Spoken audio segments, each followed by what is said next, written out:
Hello, everybody. Welcome to GM Joel's Chess Week Recap. Of course, with your host, Joel Benjamin. Hello, everybody. This is our first installment of the new show, and I think it's going to be a good one because it was a pretty active week in the chess world. We had a major round robin tournament conclude this week, the Tal Memorial, and I'll be reporting on that. And also after that, I'll have some news and games from the Isle of Man tournament, which is not quite over. I'll have that for you, and we start with the Tal Memorial, which resulted in a huge win for Ian Nepomniachtchi. I think that's really his first major round robin success. He's been performing pretty well, maintaining a high rating, performed well in the Olympiad, and he's really becoming one of the very top Russian players, which is not an easy thing to do. He scored 6 points out of 9, which was a clear first place, half a point ahead of Anish Giri, who showed that he can do more than draw games this tournament. Uh, they were followed by Levan Aronian, Vishy Anand at 5, and then there was a big group at 4.5: Kramnik, Mamedyarov, Li Chao, Svidler, and then there were two guys bringing up the rear with bad scores. Tomaszewski only 3.5, and Gelfand, Boris Gelfand, an especially miserable result, maybe the worst of his career, only 2 points, and that enabled there to be lots of plus scores. So first, we're going to focus on Nepomniachtchi, who was excellent with the white pieces. He scored 3 wins. That was all he needed. He went undefeated. And we start with a pretty quick one against Tomaszewski that really got him off to a fine footing. Sometimes a good start can really propel you.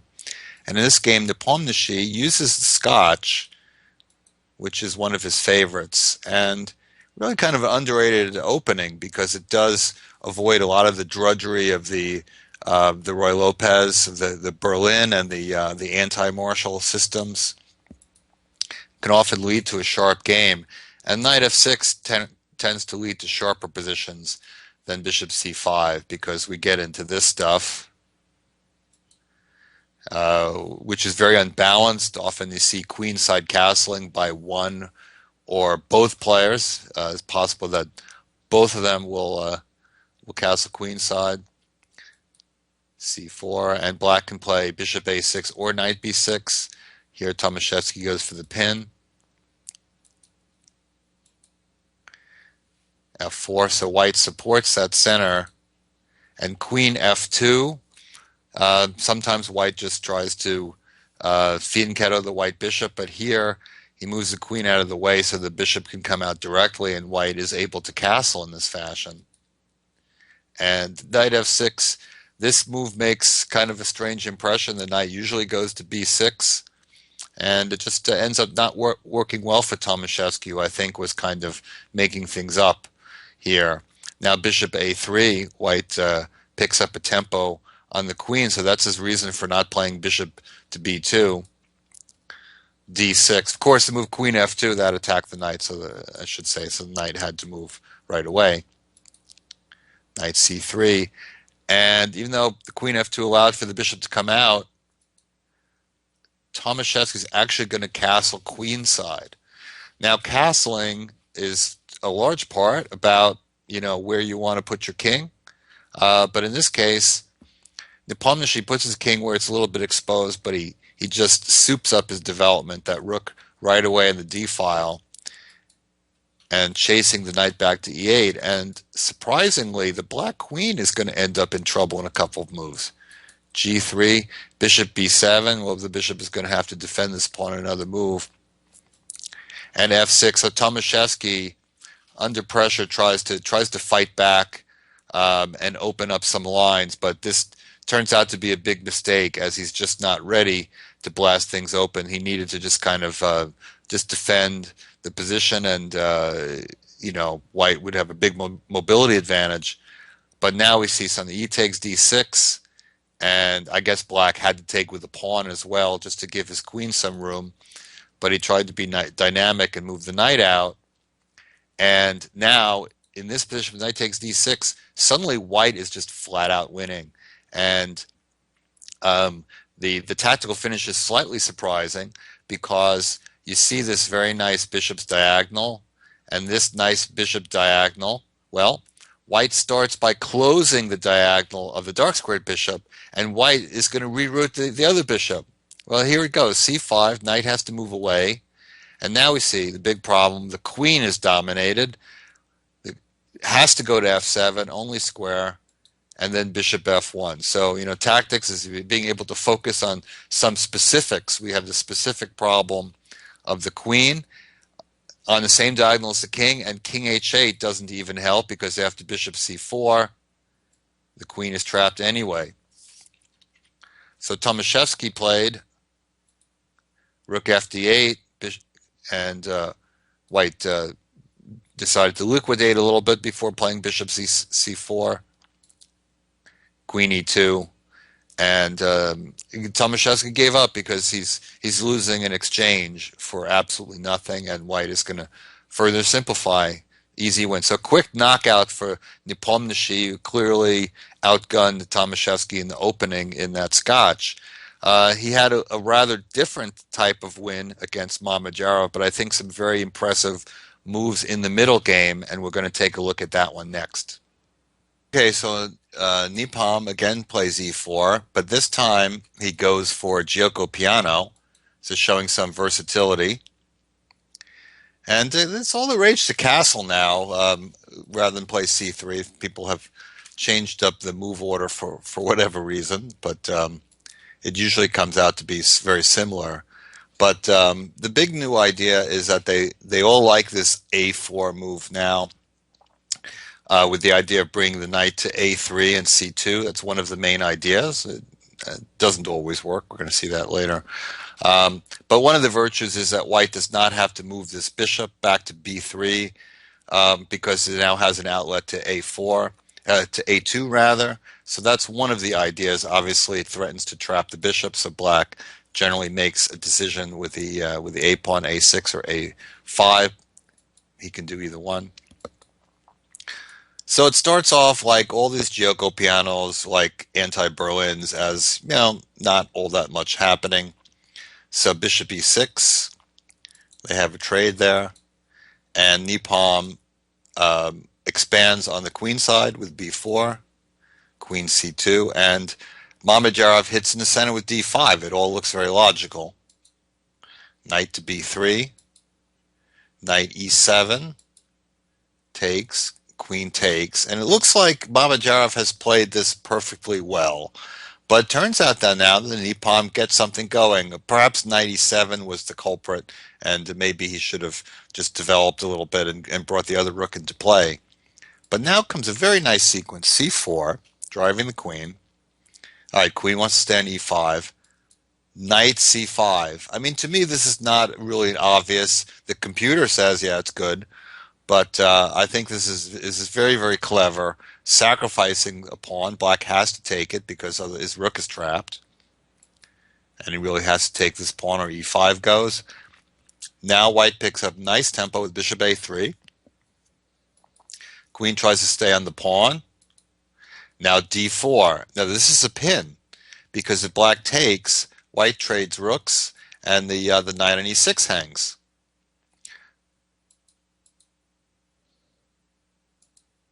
So black plays knight g6, giving the rook room to move because otherwise d5 could have trapped that rook. So now white attacks e5 and the pawn is still pinned because if he takes, white can take on e6. Now black actually has a trick here, d3. Otherwise his knight on g6 will hang if he recaptures. He has a little trick, but after rook e5, white is going to come out ahead in exchange, and he's probably going to be able to consolidate.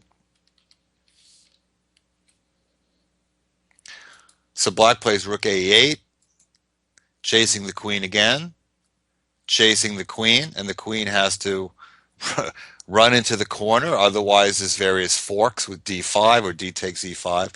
And now Nepom finally takes back the pawn. It was a long time in coming, and he just has a nice position with everything centralized. Black is trying to be solid, but he's getting kind of pushed around. Rook e4 defending the pawn. And now this rook on e6 is in a bit of trouble. Maybe black should have played knight c6, and if knight h4, knight back to e7. Not easy to play that. After rook c6, he lost an exchange.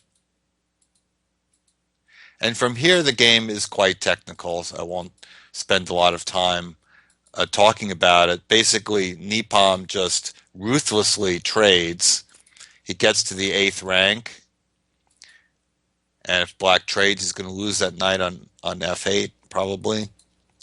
So now Nepom wins the queen, and Mamedyarov has some vague hopes of a fortress, but his pawns disappear. There goes b4.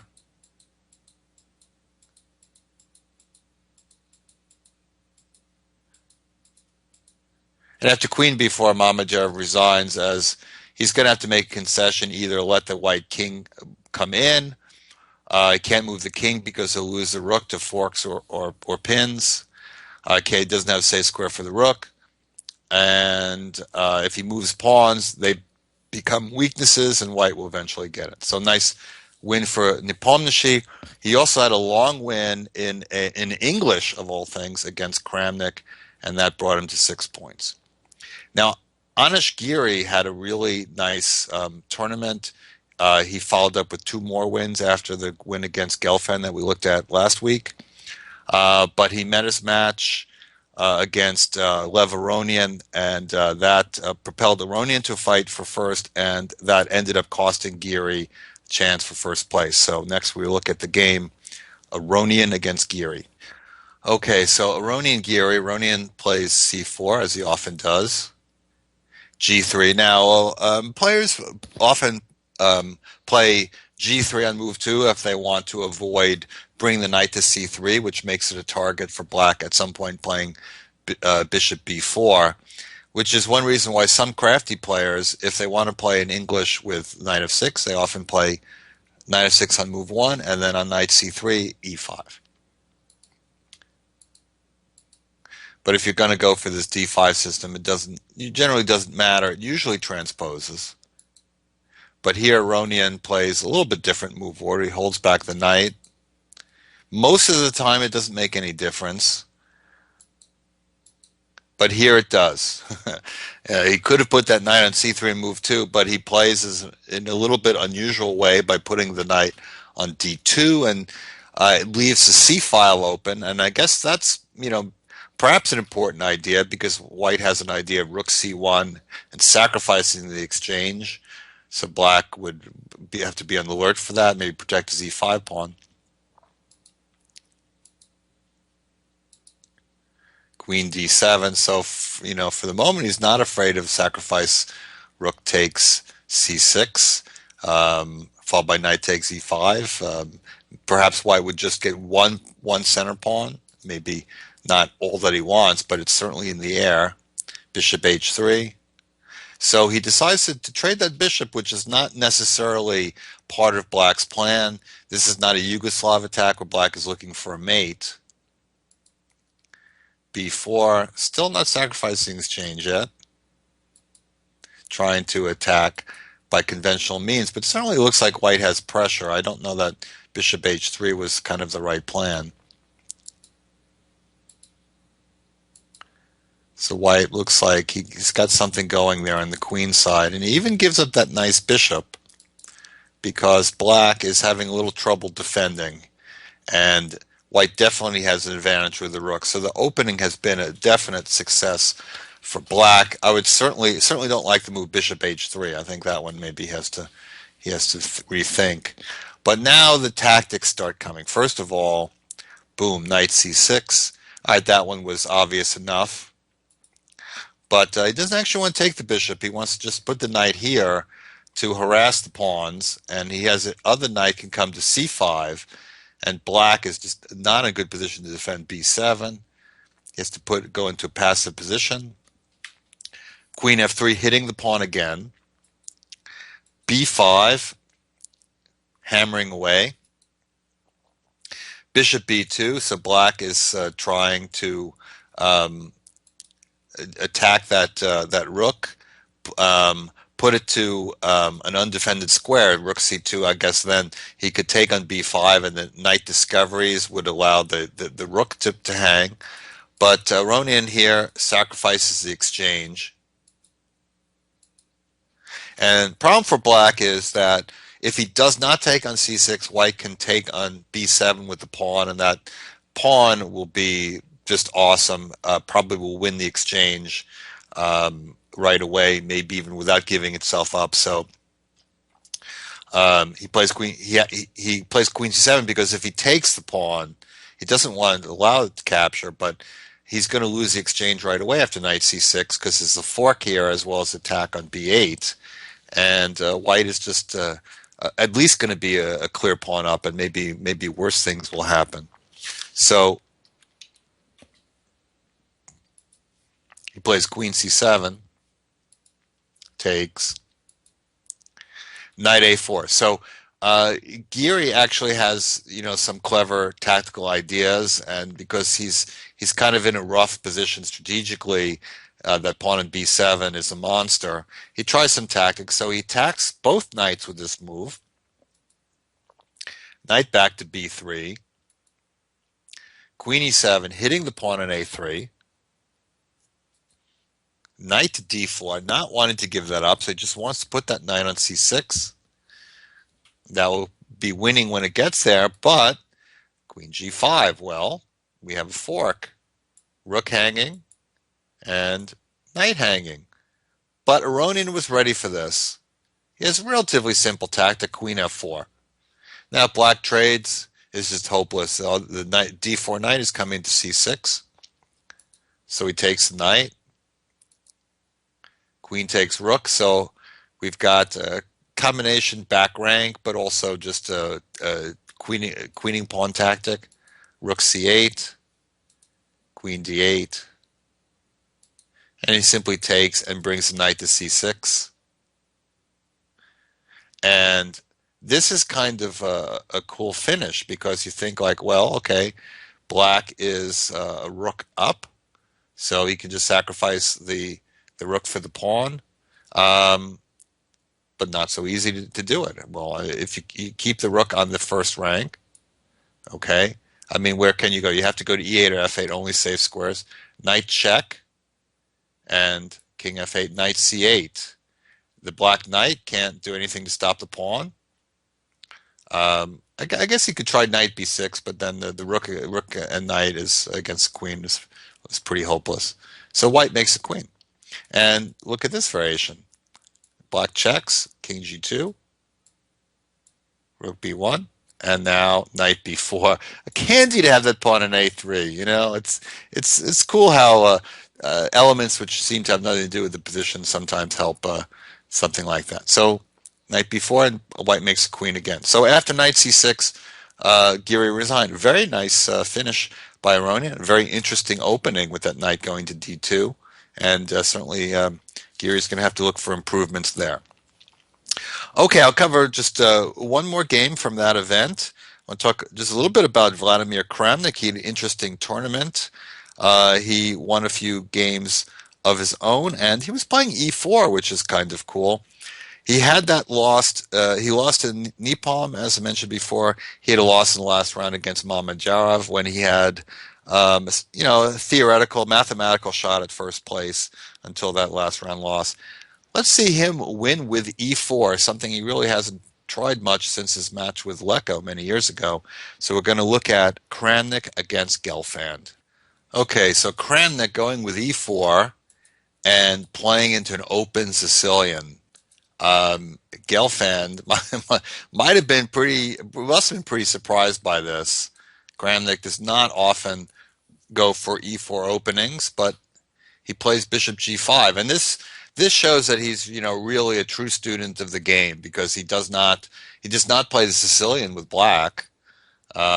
He's not a Najdorf guy, So he doesn't really play this with either opening, but he keeps track of the trends and he decided to go for it. Knight d7. A lot of knight off players are playing with quick knight d7 these days, sometimes even on move 6. And in that case, the queen is usually best to go to e2.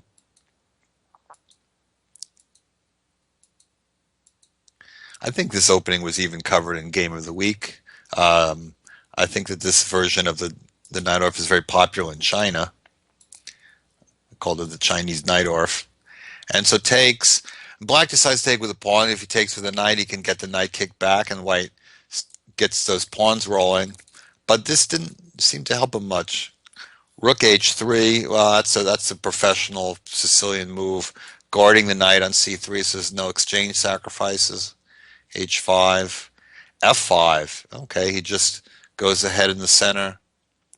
And Black generally does not want to play this move when he doesn't control d5 well, but what else to do about it, really? Otherwise, things get blasted.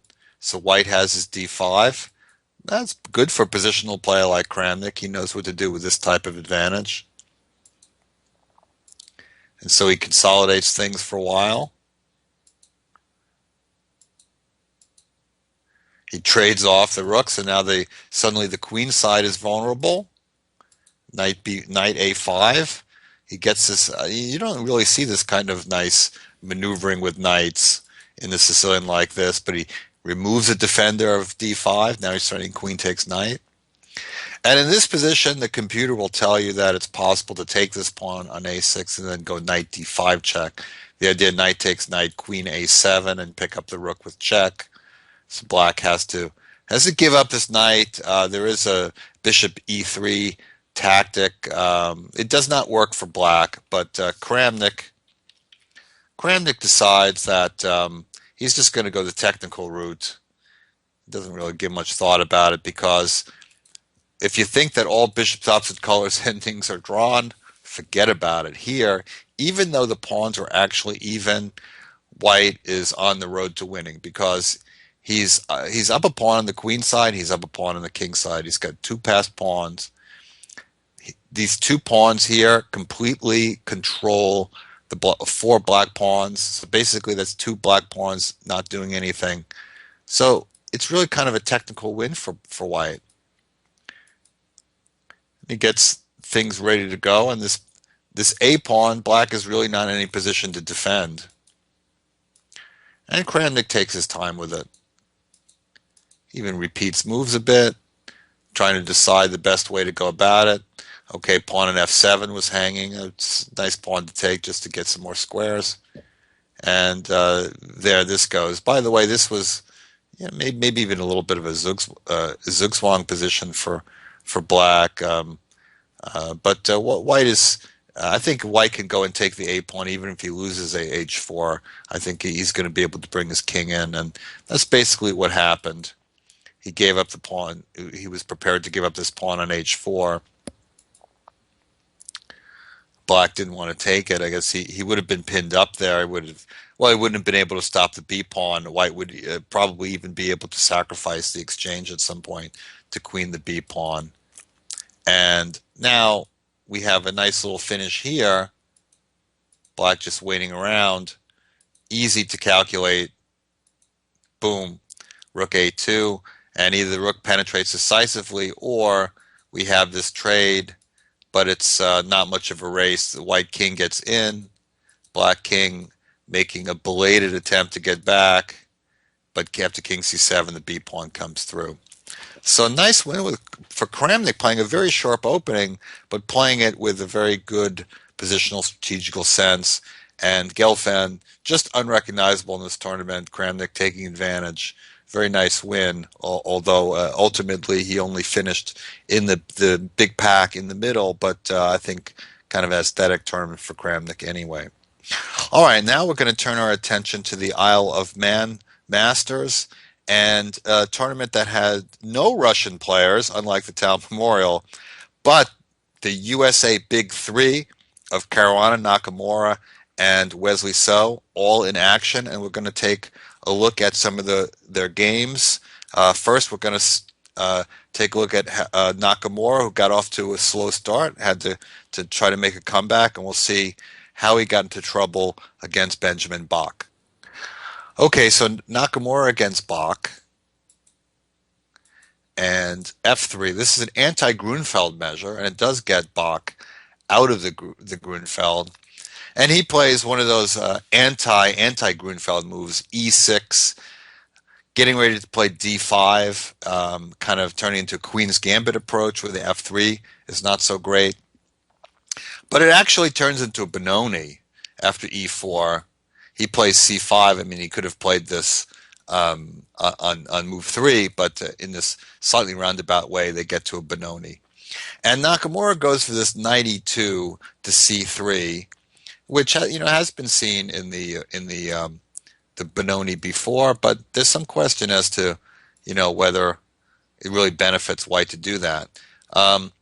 Bach delays exchange on D5 for a little while, and now he goes with it, and he looks for a very quick kingside play with F5. There's certain logic to it because White has gone heavy with his knights to the queen side, so takes, pawn takes, queen D2. Okay, so he feels he needs the queen to kind of protect things in the center, but it means the knight is not coming there. Okay, the knight can go to A3, but again, that's away from the action on the king side.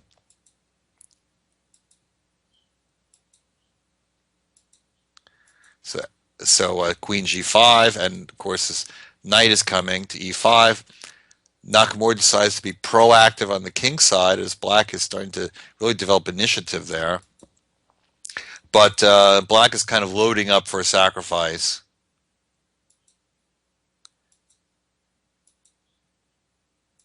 For now, Nakamura has it covered, but this is the one that he gets hit with.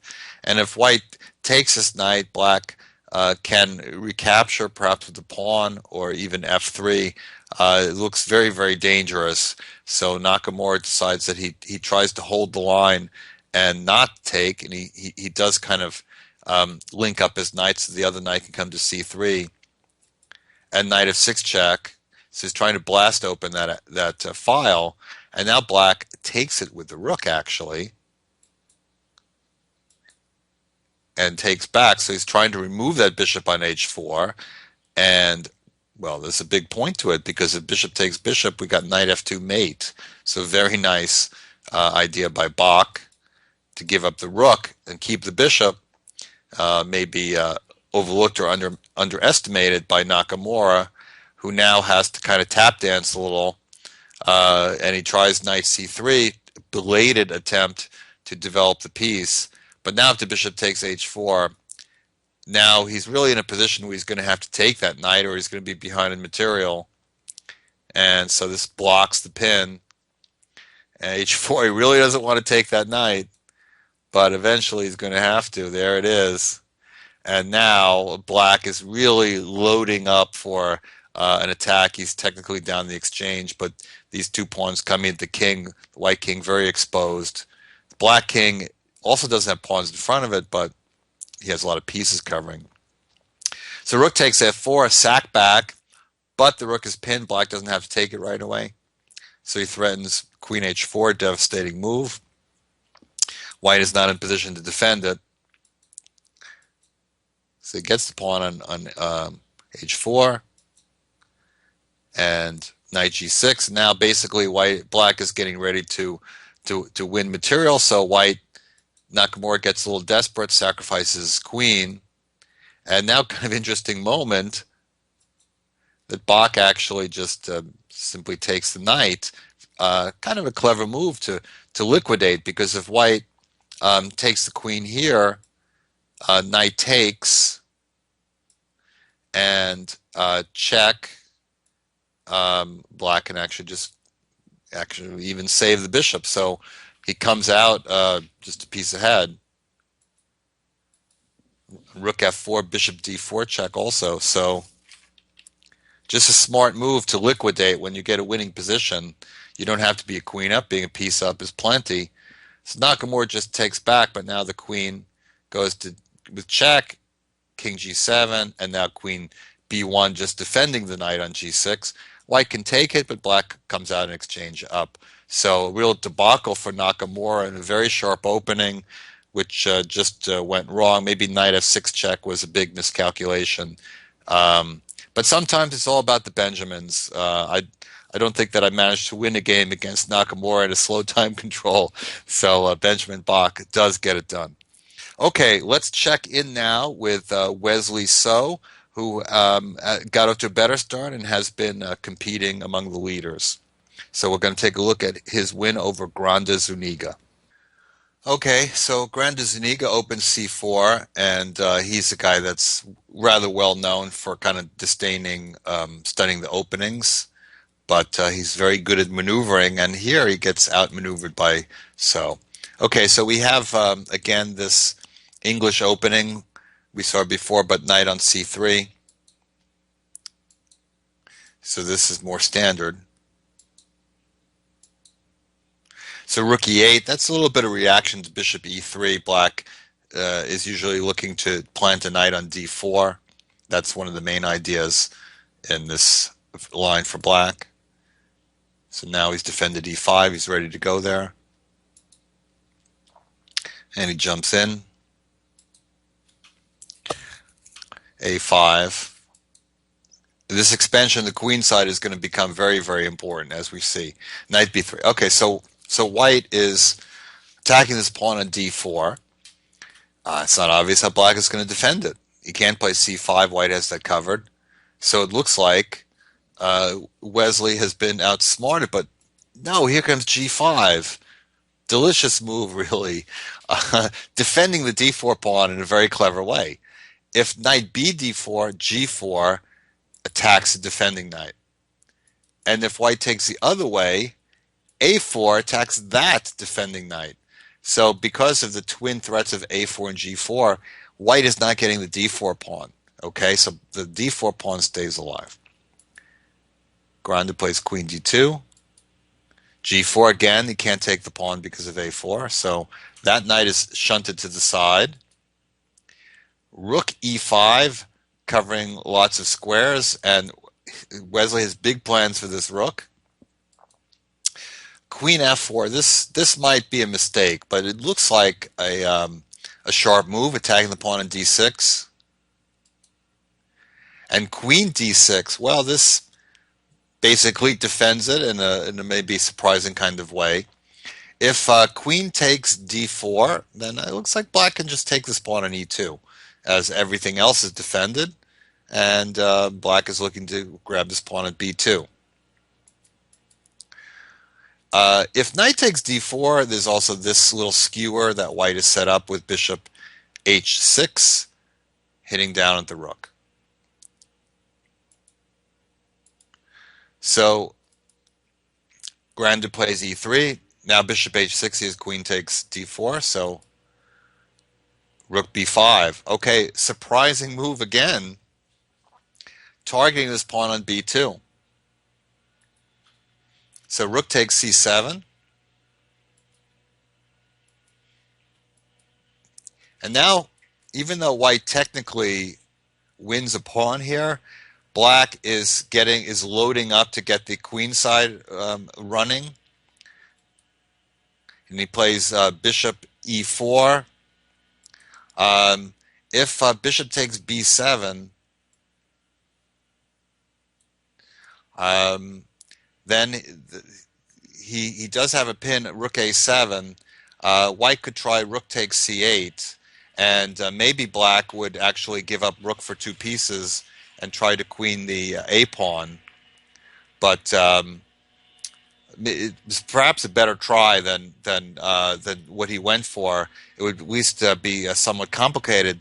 There is also a move bishop d6, in which a couple pieces could be exchanged as well. But bottom line is that black is looking to get this a pawn and queen very fast.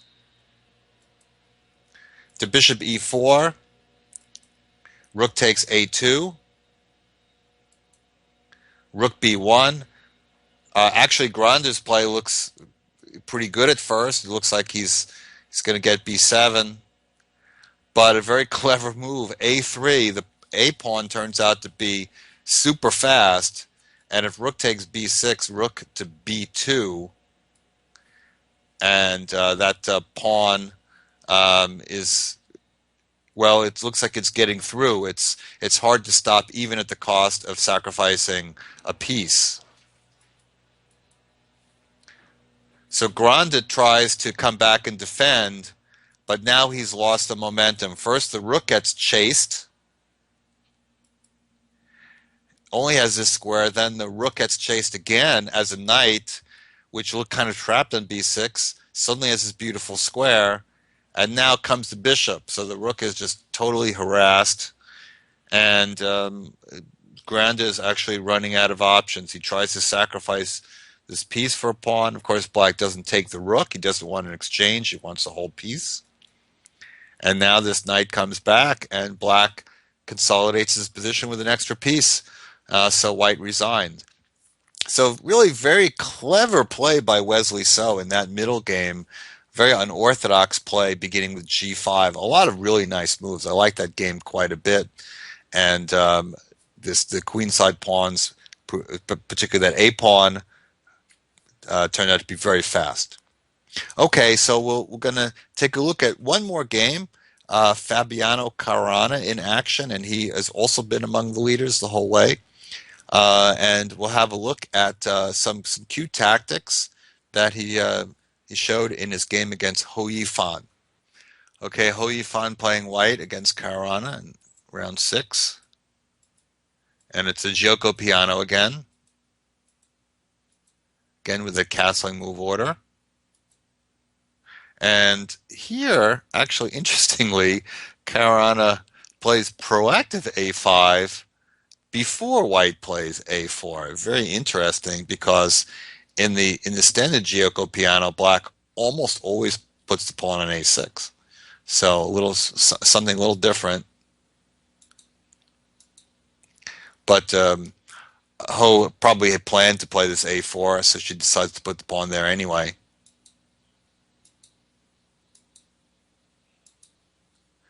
And so Caruana goes for bishop e6 without rook e8, so prepared to just take back with a pawn.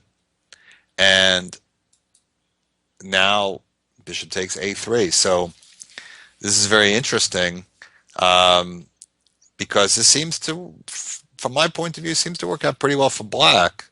But Ho could have just recaptured on a3. Maybe that just makes more sense, because I don't know if the doubling of pawns on c4 would be that big a deal.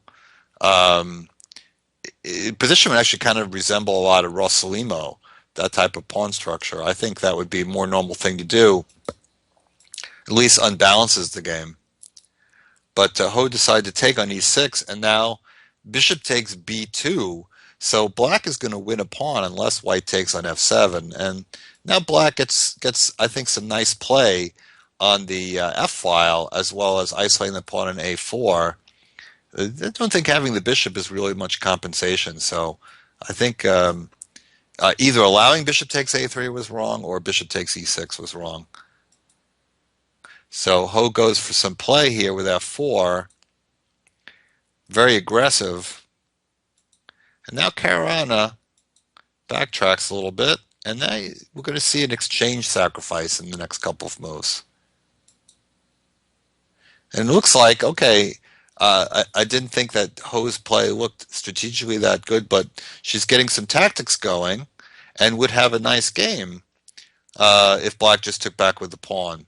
So Caruana sacrifices an exchange, and maybe at this point white could have done more with it. But queen takes b7, perhaps that's too greedy, as the f3 comes. Of course, if black got in b6, the position would be extremely solid, but now the king side falls apart. Queen f3, and there goes e4. Maybe around here, white could have done better, but now she falls into some tactics. So black has the idea of knight g5, uncovering an attack on e1 and taking the queen with check. So Ho Yifan tried to counter that with rook e2, But after knight g5, now she starts to see problems with that black is in a position to take the pawn on h3 with check, but still she should have, I think she should have tried to take the pawn on g2 anyway because she ran into the same tactic. And it's kind of cute in this form, kind of surprising because after queen takes e2, now knight takes h3, and if king takes pawn, knight f4 check wins the queen back, and black is just winning in the pawn ending. So she tried king h2, and now we get a queen ending. So black gets the queen back, but now it's a relatively simple win because black is the pawn; those pawns are decisive. So Hou Yifan tries to get counterplay, really nothing else to do. But now it's just a forced win. The h pawn is very fast. So Hou kind of runs away, but that h pawn is coming quick, and the white king is actually kind of shielding the black king from checks. H pawn is going to queen. So nice win for Caruana. Maybe in the complications, Hou Yifan could have done better, but it was kind of a tricky position to handle with the king wide open, and Caruana scoring a big win there. So the Isle of Man tournament is coming to a conclusion in next week's show. We'll have a little bit more coverage from that, and we'll have the final results from the Isle of Man. And I will also be covering another tournament going on now, the Millionaire Open. Should be interesting to see who gets the big bucks there. And we'll have full coverage of that event next week. In the meantime, thank you everybody for joining me on the maiden voyage of my new show. And I hope that you'll join me next week on GM Joel's Chess Week Recap.